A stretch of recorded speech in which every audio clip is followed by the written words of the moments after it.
Hey guys, welcome back to the channel. Today we're going to go over Warzone, and we're also going to give you guys some tips that FalseLight and myself have found pretty useful playing. Now Warzone, guys, is free to play across all platforms, and just like the Call of Duty multiplayer, it does support cross-platform compatibility, so you are able to join friends whether you're on PS4, Xbox, or PC. For the most part, all engagements do feel well-rounded and balanced. Medium to long engagements can be a little bit intensive, especially with a bit of snipers going around, and assault rifles would be best for medium to long range. Snipers can one-shot medium to long range depending on the body shot and depending on their armor, and medium to short range engagements are best suited for assault rifles and SMGs.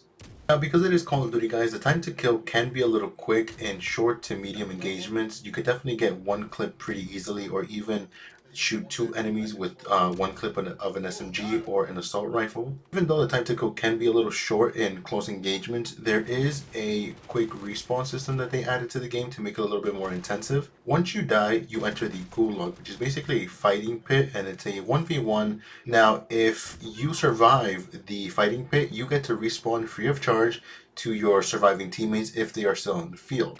However, if all your teammates died and none of you guys win your 1v1s, then you go back to the lobby. Now, let's say you don't win your fight and your teammate does. Your teammate can basically respawn you in by paying $4,500. Now, the BR supports 150 player-based lobbies. Now, that is a bit much, in my opinion. 150 players does seem a little bit overkill. However, I do understand why they made it like that. The map is absolutely enormous. There's so much stuff everywhere. Wherever you land, there's so many buildings, gas stations. The interior of buildings and apartment buildings is so detailed. There's so many rooms and corridors. The hospital is just, the detail inside the hospital is amazing. The map is very well done. Now, because the lobbies are 150 players, I was expecting to run into a lot of latency issues. However, that wasn't the case. There were players lagging here and there, but which BR doesn't have that?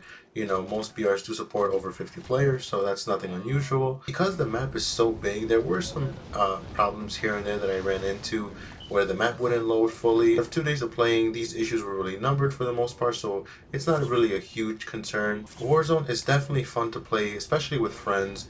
The fact that it's cross-play just adds, more to the playability of the game itself. The gameplay feels good. The guns feel well-rounded and balanced for the most part. My only thing would be the time to kill is a little short for medium to short engagements. So I would like maybe a little bit more armor, maybe 4 slots instead of 3. Warzone has definitely been a lot of fun, guys. If you guys like Call of Duty, you guys are definitely going to like this. If not, give it a try. It's free to play, so there's technically nothing to lose. Now, FalseLight and I have been playing for the past few days, and we found a couple of things that we found pretty useful that we wanted to share with you guys. The first is with the shields. Now, I see a lot of players press the refilled shield button and then they let it go to refill one shield at a time.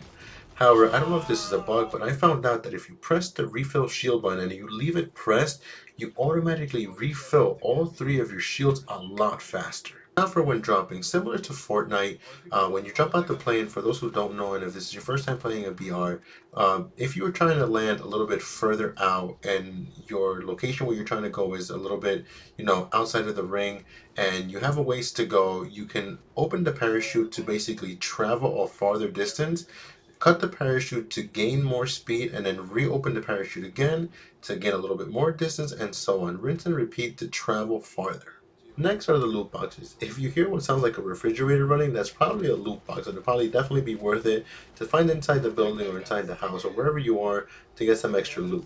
Next is for looting. Now, when you kill an enemy, they drop their loot automatically. You can simply run over the body to automatically pick up whatever you may be missing in terms of shields and ammo. Grenades and equipment does have to be picked up manually though. And for the final tip, guys, is don't get caught outside of the ring. The gas does a lot of damage, and you can't carry a lot of syringes to, regain health right away. So if you have ways to go and the ring is far, the gas will most likely end up killing you unless you have a gas mask, which will buy you a couple of seconds. Alright guys, so that wraps up the review and the top 5 tips that we found pretty helpful. Hope you guys enjoyed the video. If you guys liked the video, drop us a comment. If you guys really like it, like and consider subscribing. I'll see you guys in the next one. Bye guys.